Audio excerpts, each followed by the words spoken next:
साथियों नमस्कार। यही है भोजपुरी गायिका अनुपमा यादव जो एकदम खुला चैलेंज दे रही है कि रंगदारी मिला है हमको विरासत में तो टाइम नहीं लगेगा तुमको धासत में। जी हाँ दोस्तों, और ये जो गायक है और जिस लड़के को आप देख रहे हैं स्क्रीन पर, इनका नाम है शिव कुमार बिक्कू। वैसे तो ये किसी भी परिचय का मोहताज नहीं है, लेकिन अनुपमा यादव के कारण ये इतना ज़्यादा पॉपुलर हो गए सोशल मीडिया पर कि अभी इनका जो भी प्रोग्राम होता है वो अनुपमा यादव के कारण ही होता है। दोस्तों बता दें, अनुपमा यादव यूपी से आई है और ख़ास करके बिहार को इतना ज़्यादा बदनाम कर रही है और इतना ज़्यादा गैदरिंग कर दी है बिहार को। गाना कोई और चुरा के गाता है और सपोर्ट ये सिर्फ ब्राह्मणवादी को ही करती है। शिव कुमार बिक्कू और इनका जो चल रहा है वो तो आप सभी जानते हैं, बाकी हम ज़्यादा कुछ बोलना नहीं चाहते हैं। एक रील इन दोनों ने अभी बनाया है सोशल मीडिया पर, ज़बरदस्त वायरल हो रहा है, अच्छी बात है।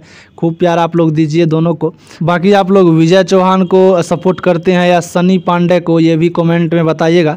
और अगर आप लोग हमारे चैनल पर नए हैं तो इस चैनल को सब्सक्राइब भी कीजिएगा। चलिए मिलते हैं दूसरे अपडेट में, तब तक के लिए धन्यवाद और बाय बाय।